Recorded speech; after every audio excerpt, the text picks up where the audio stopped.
அறிவு தான் வழி நடத்தணும். அதில் தான் வாழ்க்கையின் வெற்றி அடங்கியிருக்குது. ஒரு சின்ன பையன் தெருவில் அழுதுகிட்டு இருந்தான். ஏன்பா அழுவுறேன்னு ஒரு பெரியவர் கேட்டார். ₹1 காசை இங்கே தொலைச்சுட்டேன் அப்படின்னா. சரி, அதுக்காக அழாத, அதுக்கு பதிலாக ₹10 தரேன், இந்தா வச்சுக்கோன்னு கொடுத்தார்.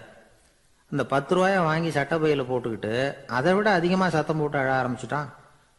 மறுபடியும் ஏன்டா அழறேன்னு கேட்டார் பெரியவர். அந்த ₹1 கிடைச்சிட்டுதுன்னா இப்போ என்கிட்ட ₹11 இருக்குமே, இப்போ ₹10 தானே இருக்கு அப்படின்னு சொல்லிவிட்டு அழறான். என்னுடைய நண்பர் ஒருத்தர், அவருக்கு ஜாதகத்தில் நம்பிக்கை உண்டு. அவரே ஜோசியம்லாம் பார்ப்பார். என்ன சார் இந்த காலத்தில் இதையெல்லாம் நம்பிக்கிட்டு இருக்கீங்களே அப்படின்னு கேட்டா, உங்களுக்கு ஒன்றும் தெரியாது சார், இந்த உலகத்தில் ஒவ்வொருத்தரும் அவங்கவங்க செய்கிற நல்லது கெட்டதுக்கு தகுந்த பலனை அனுபவிச்சே தீரணும் பார். அது மட்டும் இல்லை, ஒருத்தர் செத்துட்டா கூட அவன் செஞ்ச பாவ புண்ணியங்கள் கூடவே போய்கிட்டு இருக்கோம் பார். அது எப்படி கூட போவோம் அப்படின்னு குதர்க்கமாக கேட்டா, அதுக்கு அவர் ஒரு கதை சொன்னார். அது ரொம்ப சுவாரஸ்யமாக இருந்தது. அது என்ன கதைன்னா, ஒரு ஊரில் ஒருத்தர் இருந்தாராம். அவர் ஜோசியம் பார்க்கறதுல ரொம்ப கெட்டிக்காரரான். ஒருத்தருடைய தலைமுடியை மட்டும் அவர்கிட்ட காட்டினா போதும், அதை மட்டும் பார்த்துட்டு அவருடைய ஜாதகத்தையே அலசி விடுவாராம். அப்பேற்பட்ட திறமை. அந்த ஆள் ஒரு சமயம் கன்னியாகுமரி கடற்கரைக்கு போயிருந்திருக்கார். அங்கே கரை ஓரமாக ஒரு மண்டை ஓடு கிடந்திருக்கு. அதை எடுத்து பார்த்துருக்கார். அந்த மண்டை ஓட்டை வச்சுக்கிட்டே அதோட ஜாதகத்தை அலசியிருக்கார். இந்த மண்டை ஓட்டுக்கு உரிய ஆசாமி வாழ்க்கையில் ரொம்ப கஷ்டப்பட்டிருக்கணும், நிறைய கஷ்டத்தை அனுபவிச்சிருக்கணும். அது தாங்க முடியாம தான் கடல்ல விழுந்து தற்கொலை பண்ணிட்டு இருக்கான் அப்படிங்கிறத அவர் கணிச்சுட்டார்.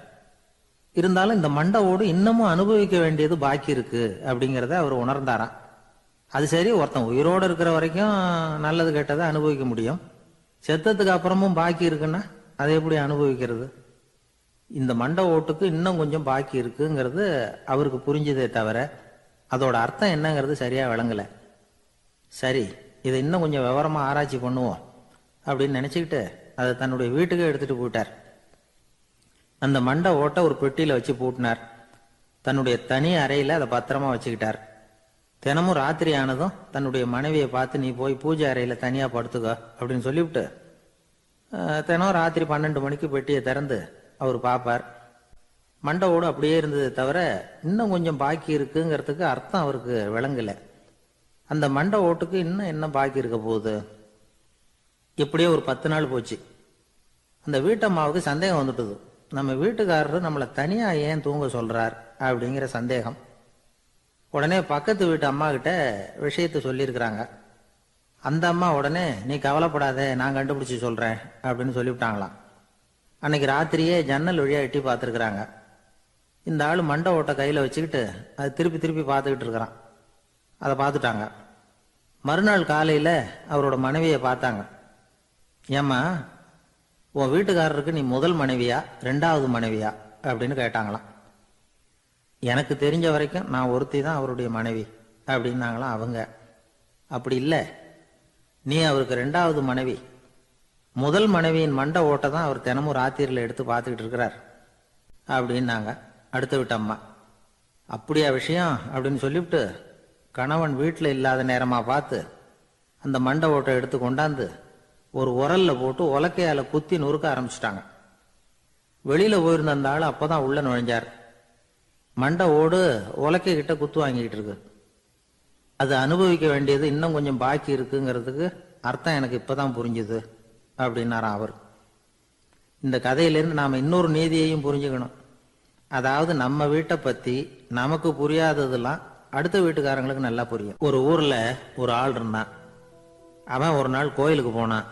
கடவுள்கிட்ட வேண்டிக்கிட்டான், எனக்கு ஒரு 1,00,000 ரூபா நீ கொடுத்தா நான் உன் சன்னதியில ஒரு தேங்காய் உடைக்கிறேன் அப்படின்னு வேண்டிக்கிட்டான். கடவுள் பார்த்தார். உடனே அவன் கண் முன்னாடி தோன்றினார்.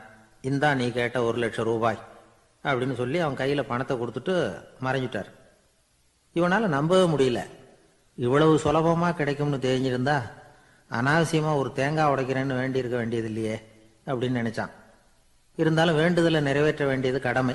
அதுக்காக என்ன பண்ணா, பக்கத்துல ஒரு கடைக்கு போனான். ஒரு தேங்காயை கையில் எடுத்தான். இது என்ன விலைன்னு கேட்டான். 5 ரூபான்னார் கடையில் இருந்தவர். அதிகமா இருக்குதே விலைன்னா. அப்படின்னா ஒன்று செய்யுங்க, அடுத்த ஊருக்கு போங்க, அங்கே தென்னந்தோப்பு அதிகம், அதனால அங்க இதை விட குறைஞ்ச விலைக்கு கிடைக்கும் அப்படின்னார்.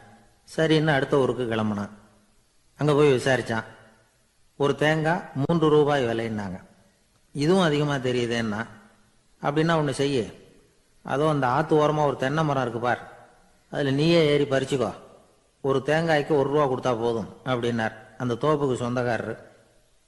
இவனுக்கு மரம் ஏற தெரியாது, இருந்தாலும் ஆசை யார விட்டுது, விலை சல்லிசா இருக்குதே. ஆத்து ஓரம் போனா தட்டு தடுமாறி அந்த மரத்துல ஏறினா அந்த தென்னை மரம் வளைஞ்சி ஆத்து பக்கம் போய் அப்புறம் நிமிர்ந்து இருந்தது. அதாவது மரத்தின் உச்சி சரியா ஆத்துக்கு நடுவில் இருந்தது. ஆத்துல வெள்ளம் கரபுரண்டு ஓடிட்டு இருக்கு. இவன் கடவுள் கொடுத்த 1 லட்சம் ரூபாயை மடியில வச்சு இறுக்கி கட்டிக்கிட்டான். உச்சிக்கு போய் காய் பறிக்கிற சமயத்துல காத்தும் மழையும் பலமா கலந்து அடிக்க ஆரம்பிச்சுட்டுது. கால் வழுக்கி விட்டுட்டுது. இவன் சடார்னு ஒரு தென்னை மட்டையை பிடிச்சிக்கிட்டு தொங்க ஆரம்பிச்சிட்டான். கீழே பயங்கரமான வெள்ளம், மடியில 1 லட்சம் ரூபா பணம், என்ன செய்யறதுன்னு தவிக்கிறான். இந்த சமயம் கரையில ஒரு யானை பாகன் யானையை குளிப்பாட்டிக்கிட்டு இருக்கிறான். அது அவன் கண்ணில் பட்டது. ஐயா ஒரு உதவின்னு கத்துனான். அவன் என்ன செய்யணும்னு கேட்டான். உன் யானையை மெதுவா இங்க அழைச்சிட்டு வா, எனக்கு நேரா கீழே நிறுத்து, என் காலை பிடிச்சி மெதுவா கீழே இறக்கி விட்டுரு, என் மடியில இருக்கிற பணத்துல உனக்கு 10,000 ரூபா தரேன் அப்படின்னா. அவன் பார்த்தான். காலை கையை பிடிச்சா கூட எவனும் இந்த காலத்துல 10 ரூபாய்க்கு மேல தரமாட்டேங்கிறான், இவன் காலை பிடிச்சா 10,000 தர்றேங்கிறான் அப்படின்னு யோசனை பண்ணா. உடனே யானையை கொண்டுட்டு போனான். அவனுக்கு நேராக கீழே நிறுத்தினான். அவன் காலை பிடிச்சான். அவ்வளவுதான். அந்த நேரம் பார்த்து யானை மெதுவா நடந்து அப்பால போட்டுது. இப்ப யானை பாகன் அவன் காலை கெட்டியா பிடிச்சிக்கிட்டு தூங்குறான். பரிதாபமா மேல பாக்குறான். அவன் மட்டையை பிடிச்சிட்டு தூங்குறான்.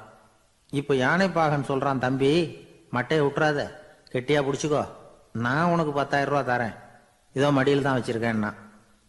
மேல தொங்குறவனுக்கு இந்த நிலைமையிலேயும் ஒரு சந்தோஷம், மேற்கொண்டு ஒரு 10,000 ரூபா நமக்கு கிடைக்கும் போல இருக்கே அப்படின்னு.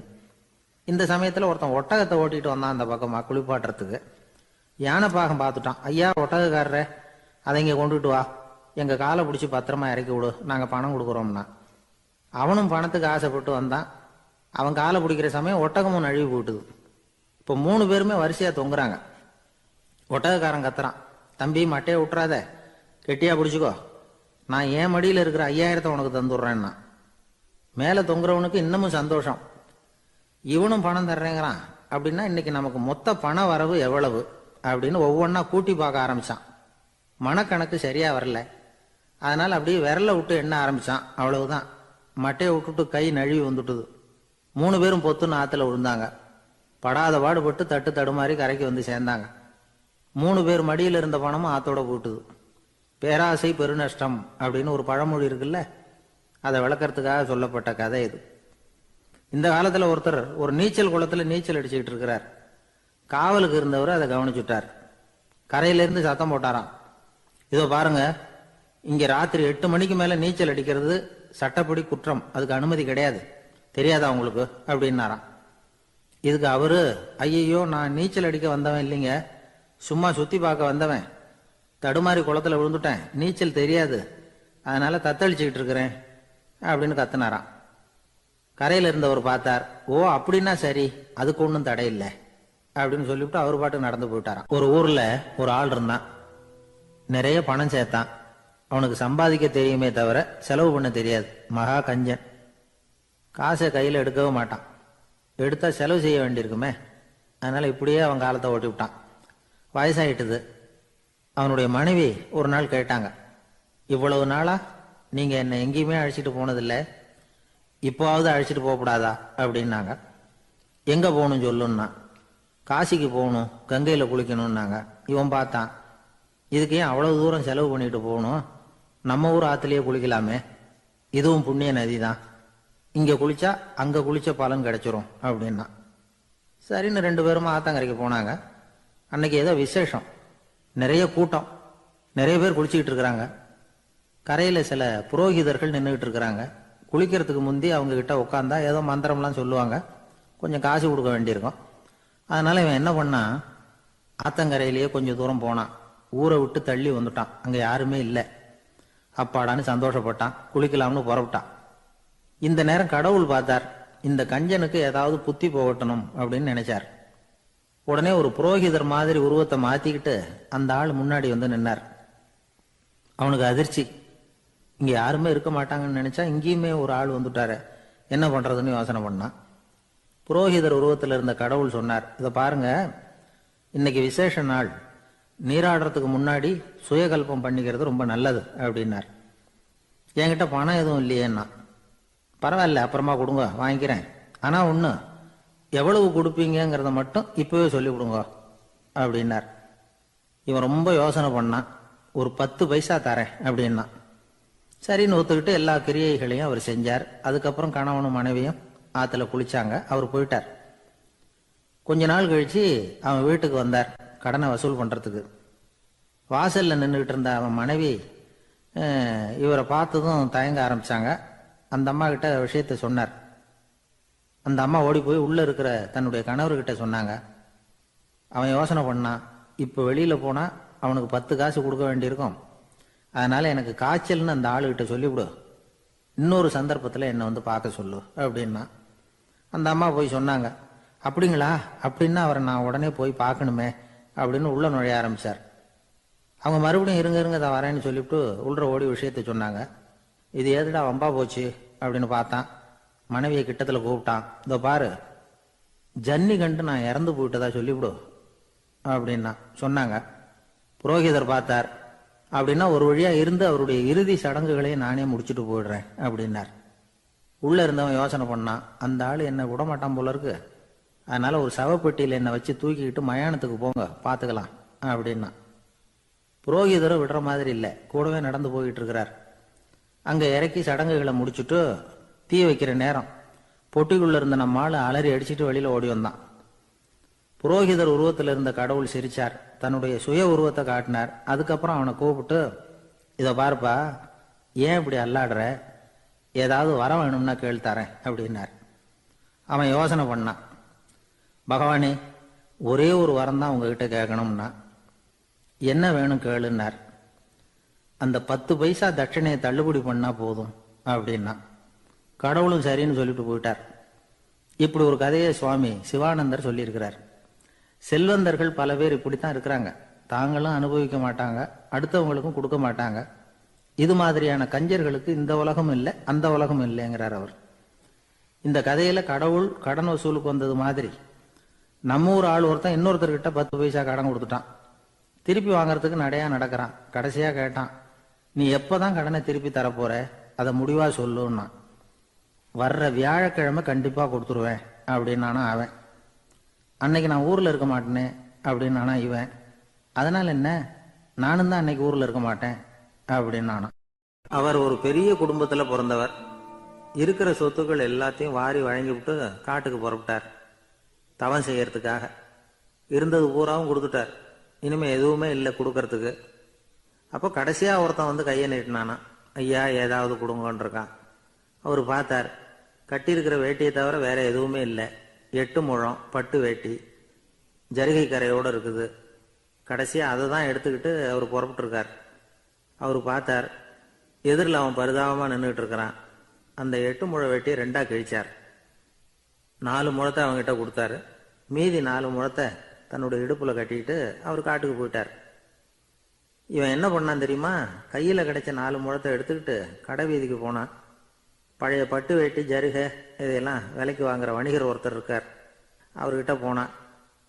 இதை விலைக்கு எடுத்துக்கிறீங்களா அப்படின்னு கேட்டிருக்கான். அவர் வாங்கி பார்த்துருக்கார்.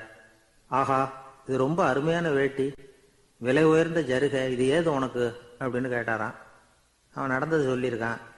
அப்படின்னா ஒன்று செய்ய, இந்த வேட்டியோட இன்னொரு பாதியையும் மெதுவாக வாங்கிட்டு வந்துரு, உனக்கு நிறைய பணம் தர்றேன் அப்படின்னாரான் அந்த வணிகர். இவன் கொஞ்சம் யோசனை பண்ணி பார்த்தான். கொஞ்சம் இருங்க, தான் வந்துடுறேன் அப்படின்னு சொல்லிவிட்டு நேராக காட்டுக்கு போனான். அவர் எங்கே இருக்காருன்னு தேடி கண்டுபிடிச்சான். அவர் ஒரு இடத்துல தவக்கோலத்தில் இருக்கிறார். கட்டியிருந்த இடவேட்டியும் அவர் அறியாமல் நழுவி கீழே விழுந்து கிடக்குது. இவனுக்கு ரொம்ப வசதியாக போச்சு. அவரை கேட்க வேண்டிய அவசியமே இல்லை. மெதுவாக சத்தம் போடாமல் அடி மேலே அடி வச்சு நெருங்கினான். அவர் கண்ணை மூடிக்கிட்டு அவர் பாட்டு நின்றுட்டு இருக்கிறார். இவன் மெதுவாக போய் கீழே கிடந்த அந்த துணியை எடுத்துக்கிட்டு சத்தம் போடாமல் திரும்பி நடந்தான். ஒரு 2-3 அடி எடுத்து வச்சிருப்பான். அப்படி ஓட ஆரம்பிக்கிற சமயத்தில் அவன் காலில் கீழே கிடந்த முள்ளு ஒன்று நறுக்குன்னு தைச்சு விட்டுது. வலி தாங்க முடியாமல் அம்மான்னு கத்திருக்கான். இந்த சத்தத்தினால கண்ணை மூடி நின்றுகிட்டு இருந்த அவரோட தவம் கலைஞ்சது. மெல்ல கண்ணை திறந்து பார்க்குறார். தன் இடையில இருந்த வேட்டி அவன் கையில இருக்கு.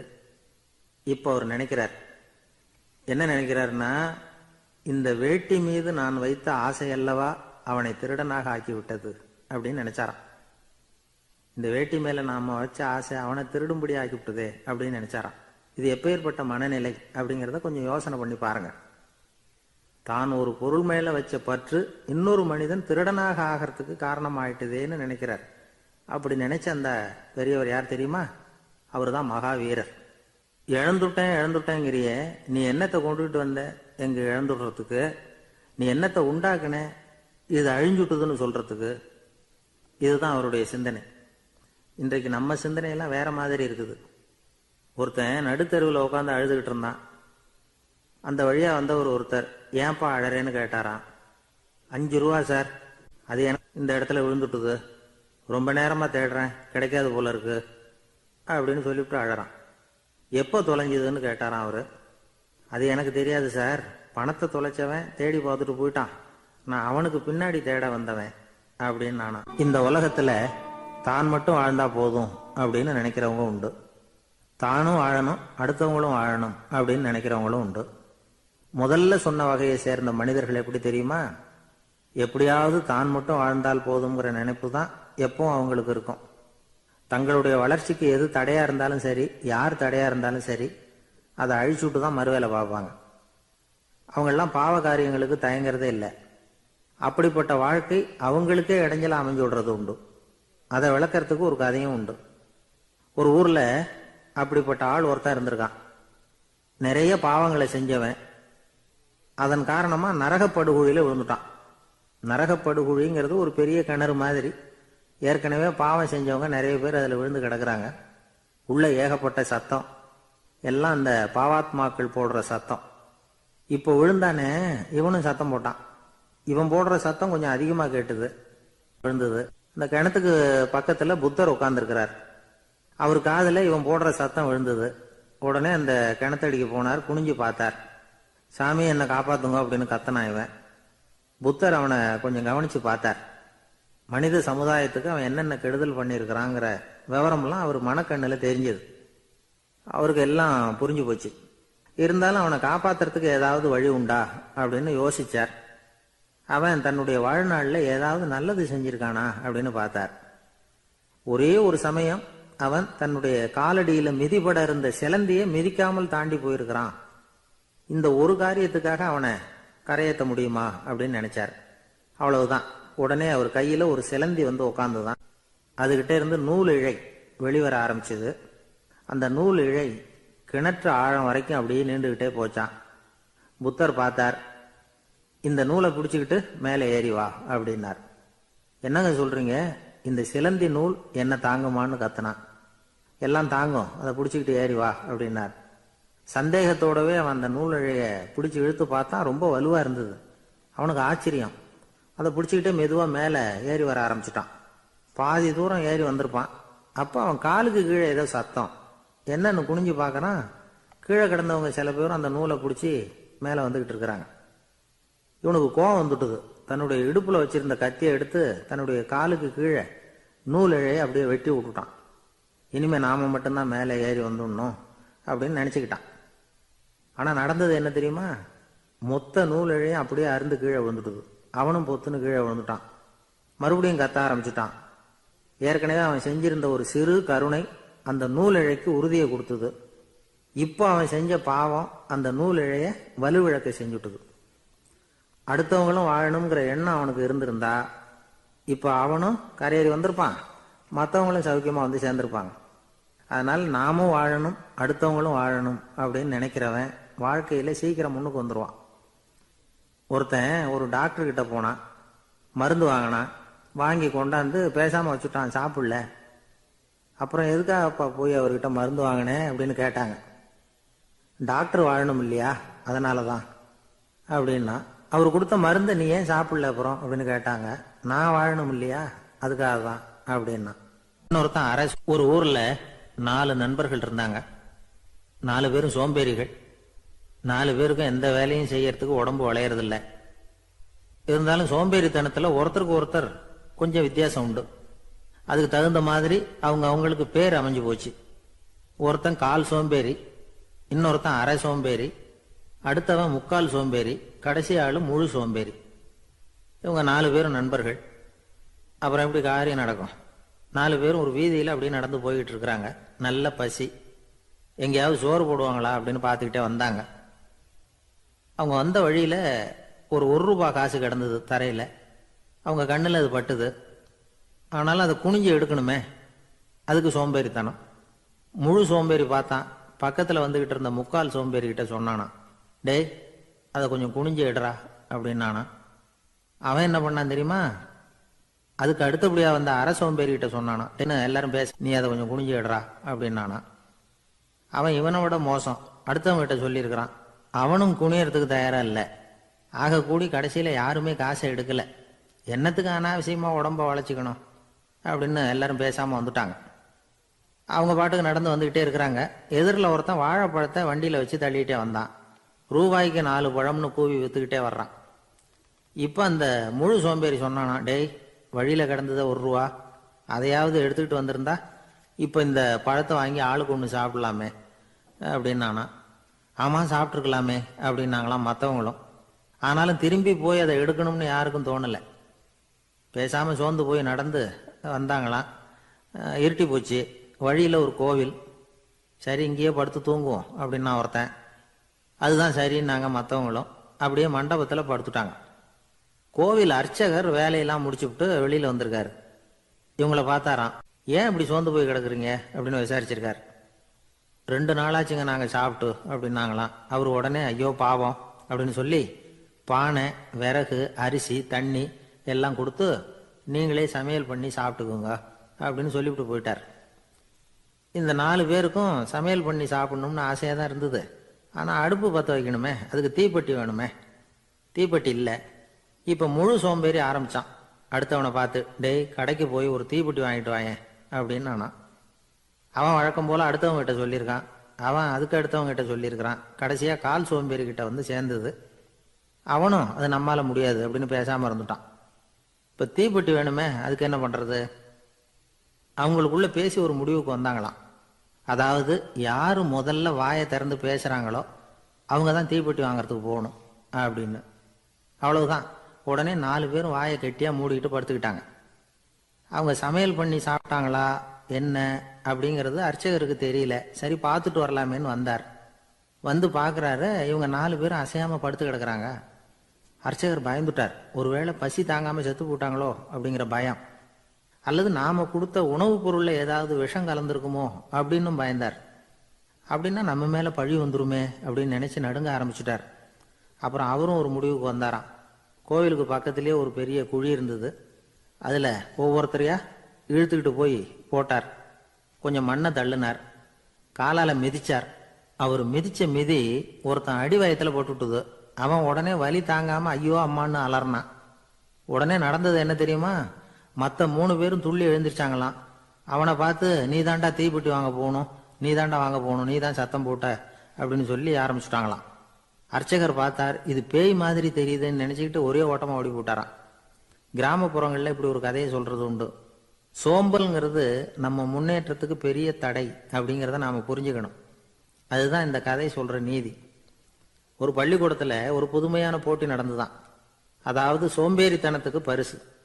அதில் 2வது பரிசு யாருக்குன்னு அறிவிச்சாங்க. ஒரு பையன் எழுந்திரிச்சு மெதுவாக நடந்து போய் பரிசை வாங்கிட்டான். அடுத்தது முதல் பரிசு யாருக்கு அப்படின்னு அறிவிச்சாங்களாம். அவன் கடைசி வரிசையிலேருந்து கத்தனானா, ஐயா அதையும் அந்த பையன் மூலமாகவே கொடுத்து அனுப்பி வச்சிருங்க, இங்கே வந்தது நான் வாங்கிக்கிறேன் அப்படின்னு. ஒரு பெரிய அரசன் இந்த உலகம் பூராவையும் ஆண்டுகிட்டு இருந்தான். ரொம்ப காலம் அப்படி அரசாட்சி பண்ணிக்கிட்டு இருந்தான். திடீர்னு அவனுக்கும் சில எதிரிகள் முளைச்சாங்க. அவங்கெல்லாம் ஒன்று சேர்ந்து இவனை தோற்கடிச்சுட்டாங்க. தோற்று போனதும் இவனுக்கு பயம் வந்துட்டுது, எங்கே எதிரிகள் நம்ம கொண்டுடுவாங்களோ அப்படின்னு. வெளியில் வந்தால் தனக்கு ஆபத்துன்னு பயந்துக்கிட்டு யாருக்கும் தெரியாமல் ஒரு குகைக்குள்ளே போய் பதுங்கி கிடக்கிறான். நிலைமையை பாருங்க. முதல் நாள் அரண்மனையில் அதிகாரம் பண்ணிக்கிட்டு இருந்தவன் மறுநாள் குகையில் பயந்து போய் பதுங்கி கிடக்கிறான். ராத்திரி நேரம் வந்தது. பசி வயத்தை கிள்ளுது. பிச்சை எடுத்து சாப்பிட வேண்டிய நிலைமை. பிச்சை எடுக்கிறதுக்கு பாத்திரம் வேணுமே, என்ன பண்ணுறது அப்படின்னு அங்கேயும் இங்கேயும் பார்க்குறான். ஒரு மூலையில் யாரோ விட்டுட்டு போன ஒரு ஓடு கிடக்குது. அதை எடுத்துக்கிட்டு புறப்பட்டான். இருட்டில் வழி புரியல. ஏதோ ஒரு யூகத்தில் காலை மெதுவாக எடுத்து வச்சு நடந்து போய்கிட்டு இருக்கிறான். வழியில் ஒரு கருப்பு நாய் படுத்து கிடந்தது. இருட்டில் அவன் இது கண்ணுக்கு சரியாக தெரியல. அவனுக்கு தவறி போய் காலை வச்சுட்டான் அது மேலே. நாய் சும்மா இருக்குமா, வள்ளுன்னு விழுந்து கடிச்சு விட்டுது. காலை பார்க்குறான், காலத்தையும் நினச்சி பார்க்குறான். அரண்மனையில் வீரக்கழல் அணிந்த காலை உடைய மன்னா அப்படின்னு புகழ்வாங்களே புலவர்கள்லாம். ஆனால் அது இன்னைக்கு நாய் கடித்த காலம் ஆயிட்டுதே அப்படின்னு நினைக்கிறான். அது மட்டும் இல்லை, முன்னாடியெல்லாம் பொற்கிண்ணங்களில் தான் அவன் சாப்பிடுவான். ஆனால் இப்போ உடஞ்சி போன ஓட்டு, அது ஓட்டை கையில் வச்சுக்கிட்டு நிற்கிறான். அதில் ஏதாவது யாராவது சாப்பாடு போடுவாங்களான்னு. முன்னாடியெல்லாம் நிறைய பேர் அரண்மனைக்கு வருவாங்க. அரசருக்கு காணிக்கைன்னு சொல்லி இவன் காலடியில் கொண்டாந்து கொட்டுவாங்க. அப்போல்லாம் இவன் அந்த ஜனங்களுடைய முகத்தை திரும்பி கூட பார்க்கறதில்ல. ரொம்ப கர்வமாக உட்காந்துருப்பான். அதே ஆள் இன்னைக்கு எல்லார் கண்ணுலையும் படுறது மாதிரி பிச்சை எடுத்துக்கிட்டு இருக்கிறான். அப்போலாம் காணிக்கைகளை தன்னுடைய கையால் வாங்கிறது தனக்கு கௌரவ குறைச்சல்னு நினச்சி தன்னுடைய வேலைக்காரங்களை விட்டு தான் அதை வாங்க சொல்லுவான். இப்போ பார்த்தீங்கன்னா அவனே தன் கையாலேயே பிச்சை வாங்குறான். நினச்சி பாருங்க, அந்த மனுஷன் முத நாள் அரசன், மறுநாள் பிச்சைக்காரன். எவ்வளவு வித்தியாசம்! செல்வம் தான் இப்படி ஒரு வித்தியாசம் ஏற்படுறதுக்கு காரணம். அப்படிப்பட்ட செல்வம் வாழ்க்கையை நடத்துறதுக்கு நமக்கு தேவைதான். ஆனால் அதையே நாம் அடைய வேண்டிய பயனாக நினைக்கிறோம் பாருங்க, அதுதான் வேடிக்கை. இதை நம்மாழ்வார் அழகாக ஒரு பாசுரத்தில் சொல்கிறார். ஒரு நாயகமாய் ஓட உலகுடன் ஆண்டவர், கருணாய் கவர்ந்த காலர், சிதைகிய பானையர், பெருநாடு காண இம்மையிலே பிச்சைதாம் கொள்வர், திருநாரணன் தாழ் காலம் பெற சிந்தித்து உய்மினோ அப்படிங்கிறார் நம்மாழ்வார். ஒரு பெரிய பணக்காரர் ஒரு துறவிகிட்ட போய், சாமி என்கிட்ட நிறைய பணம் இருக்குது, இருந்தாலும் நிம்மதி இல்லை, என்னால் நிம்மதியாக இருக்க முடியல, என்ன காரணம்னு கேட்டாராம். உடனே அந்த துறவி இதுக்கு நேரடியாக பதில் சொல்லாமல் பக்கத்தில் நின்றுக்கிட்டு இருந்த ஒரு குழந்தைய கூப்பிட்டார். அது ஓடியாந்தது. ஒரு ஆப்பிள் பழத்தை எடுத்து அது கையில் கொடுத்தார். அதை வாங்கிக்கிட்டு குழந்தை சிரிச்சுது. இன்னொரு பழத்தை எடுத்து கொடுத்தார். அதை இன்னொரு கையில் வாங்கிட்டு சிரிச்சுது. மூணாவது ஆப்பிள் எடுத்து கொடுத்தார். 2 பழத்தையும் நெஞ்சில் அணைச்சிக்கிட்டு 3வது பழத்தையும் வாங்கிறதுக்கு முயற்சி பண்ணிச்சு. ஆனால் அது உடனே நழுவி கீழே விழுந்து உருண்டு ஓடிச்சு. ஏற்கனவே இருந்ததும் விழுந்துட்டுது. இப்போ அந்த குழந்தை அழ ஆரம்பிச்சுட்டுது. இப்போ அந்த துறவி பணக்காரர்கிட்ட சொன்னாராம், குழந்தைய கவனிச்சியா, 2 ஆப்பிள் போதும்னு அது நினச்சிருந்தா இப்போ அது அழ வேண்டிய அவசியம் வந்திருக்குமா அப்படின்னாராம். எதுவுமே அளவுக்கு மிஞ்சினா துன்பந்தான். இந்த காலத்தில் இதெல்லாம் யாரு காதில் வாங்குறாங்க? ஒருத்தனை நல்ல வழிக்கு கொண்டு வரணும்னு நினச்சி அவனை கூப்பிட்டு உட்கார வச்சு இந்த கதையை சொல்லிகிட்டு இருந்தாங்க. சொல்லிவிட்டு அந்த குழந்தை செஞ்சது தப்பு தானே அப்படின்னு கேட்டிருக்கிறாங்க. ஆமாம், தப்பு தான், நானாக இருந்தால் அப்படி செஞ்சிருக்க மாட்டேன் நானா இவன். 2 பழமே போதும்னு சொல்லியிருப்பியா அப்படின்னு கேட்டிருக்காங்க. அப்படி இல்லைங்க, அவர் கொடுக்க கொடுக்க ஒவ்வொரு பழமாக வாங்கி பின்னாடி வச்சுட்டு மறுபடியும் கையை நீட்டுவேன் அப்படிங்கிறானா. இவெல்லாம் எந்த காலத்தில் திருந்துறது?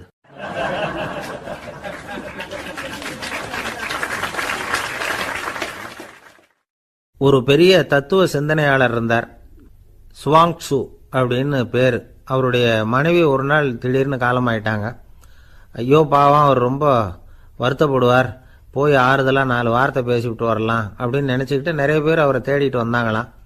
வந்தவங்களுக்கு ஆச்சரியம், ஏன்னா இவர் வருத்தப்பட்டுக்கிட்டு இருப்பார் அப்படின்னு தானே எதிர்பார்த்தாங்க. அப்படி இல்லை, தாளம் போட்டுக்கிட்டு உட்காந்துருக்கிறார். தாளத்துக்கு தகுந்த மாதிரி பாட்டு வேற பாடிக்கிட்டு இருக்கிறார். என்ன மனுஷன் அவர், கொஞ்சம் கூட கவலை இல்லாமல் இப்படி இருக்கிறாரு அப்படின்னு நினச்சாங்க. ஒருத்தர் துணிஞ்சு அவர்கிட்ட கேட்டுவிட்டார், என்னங்க இது இப்படி அப்படின்னு. அதுக்கு அவர் என்ன சொன்னார் தெரியுமா? இதை பாருங்க, என்னுடைய மனைவி பிறக்கிறதுக்கு முன்னாடி அவளுக்கு உயிரும் கிடையாது, உடலும் கிடையாது. அதுக்கு பிறகுதான் உயிர் வந்தது, உடல் வந்தது, அந்த உருவம் வந்தது. இப்போ என்ன ஆச்சு? அந்த உருவமும் உயிரும் போயிட்டுது, அவ்வளவுதானே.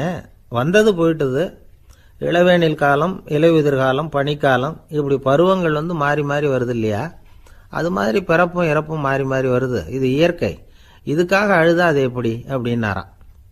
ஞான தெளிவு அடைஞ்சவங்களுக்கு எல்லாமே சுகம்தான். திருவள்ளுவரும் அதைத்தான் சொல்றார், உறங்குவது போலும் சாக்காடு, உறங்கி விழிப்பது போலும் பிறப்பு. தூங்குறதுக்கெல்லாம் நாம் வருத்தப்பட்டுக்கிட்ட இருக்கிறோமா? இன்னைக்கு தூங்க வேண்டியிருக்குதே, இன்னும் கொஞ்சம் நேரத்தில் நான் தூங்க வேண்டியிருக்கு அப்படின்னு சொல்லி யாராவது அழுதுகிட்டு இருப்பாங்களா? அதனால் இந்த உலக வாழ்க்கையினுடைய இயல்பை யதார்த்தத்தை நாம் தெளிவாக புரிஞ்சுக்கணும். அப்படி புரிஞ்சுக்கிட்டா நாம் கவலை இல்லாமல் வாழ முடியும். ஒரு வயசான தாத்தா பாட்டி 60 வருஷத்துக்கு முன்னாடி அவங்களுக்கு கல்யாணம் ஆச்சு, ஒன்றாவே வாழ்ந்தாங்க, ஒன்றாவே இறந்து போனாங்க. இப்போ அவங்க 2 பேரும் சொர்க்கத்துக்கு போய் சேர்ந்தாங்க. அங்கே எல்லா வசதியும் இருந்தது. ஒரு பெரிய பங்களாவே இவங்களுக்கு ஒதுக்கி கொடுத்தாங்களாம். இதுக்கு எவ்வளவு வாடகைன்னு கேட்டார் தாத்தா. வாடகையெல்லாம் கிடையாது, இலவசம் அப்படின்னார் அங்கே இருந்தவர். அந்த வீட்டுக்கு பின்னாடி ஒரு பெரிய புல்வெளி இருந்தது. இதில் விளையாட ஏதாவது கட்டணம் உண்டான்னு கேட்டிருக்கார் தாத்தா. அதெல்லாம் ஒன்றும் கிடையாது, பணம்லாம் கட்ட வேண்டியதில்லை அப்படின்னார் அவர். பக்கத்தில் ஹோட்டல் மாதிரி ஒரு பெரிய